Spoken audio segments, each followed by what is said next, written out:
Here are also some very relevant ideas that can help elevate an average coach into one that can, executing some of these principles. You could just have a lot more fun coaching. The first is on defensive set pieces. I know personally in the box, I'm the closest thing to a ghost that you can find. I am unmarkable. And I say that as a joke, but seriously, I'm very difficult to mark. So for those reasons, when you try and man mark someone, it's very difficult because they can pull you away where they want you to if they know you're following you, and then they can just be the leader, and then they're going to be first to the ball.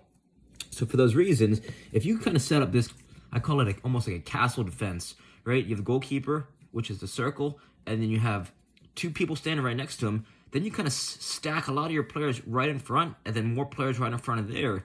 And this isn't and then you have maybe one here, and then one up here, and these can be used just in case there's a short corner, something like that. And these players aren't standing still, right? This is just a setup. But let's say the ball comes here, these players will pop out. If the ball comes here, these players pop out. Comes here, players pop out. But the chances that someone receives the ball in this area before that these players step out and is able to finish on goal is very, very low. So that's why you want your players to be where the ball is going to be in the danger zone. Because if they're already in the danger zone, then they can clear the balls out much easier, as opposed to if they're focusing on the player who's also giving them the runaround and the ball, right? Too many minds. You want to only have one mind. Get the ball the hell out of here. That's mind number one. And then, when it pops out, everyone kind of rushes out, right? Presses up the field.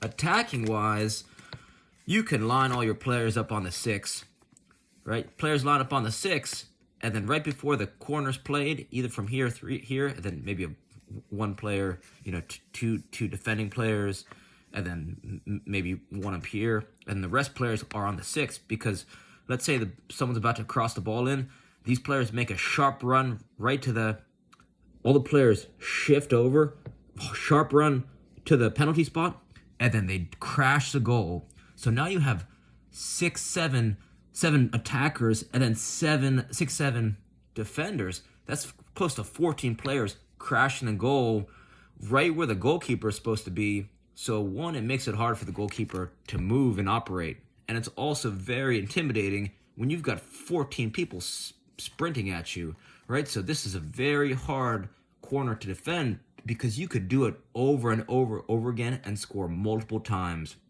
I've personally scored like this against Quinnipiac, and that was just one occasion in college. But it's just so simple.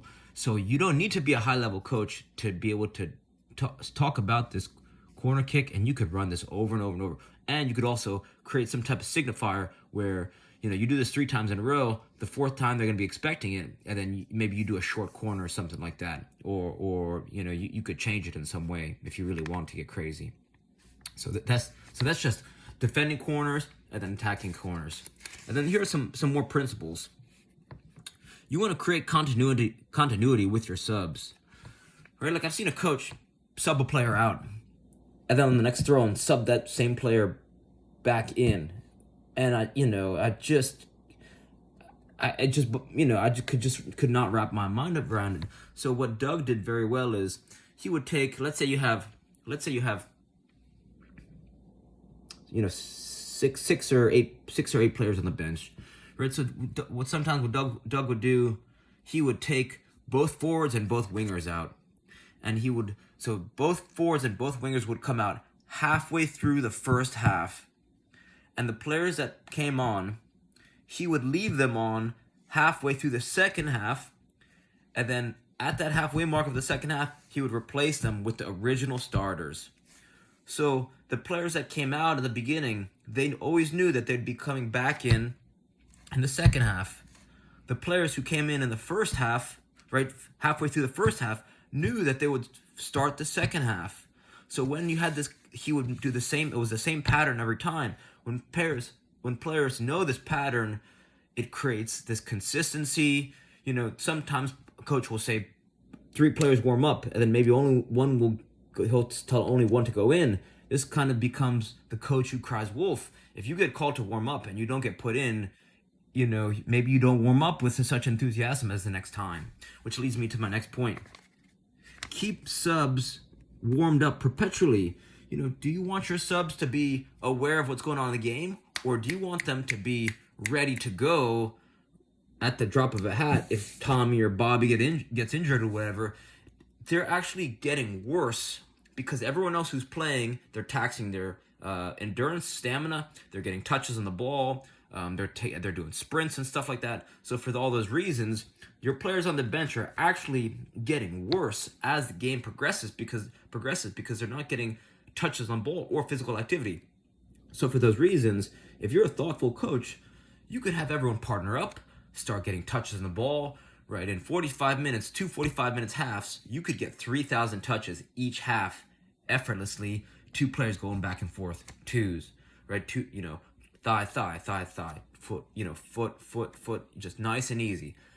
Playing the ball with each other, staying warm in proximity to the field, but just getting some fun touches, and just staying warm instead of sitting on your butt, tightening your muscles up in poor seating position. It just makes no sense to me. Even at high levels, it just makes no sense why players who are expected to play aren't kept warm the whole time in a low intensity way.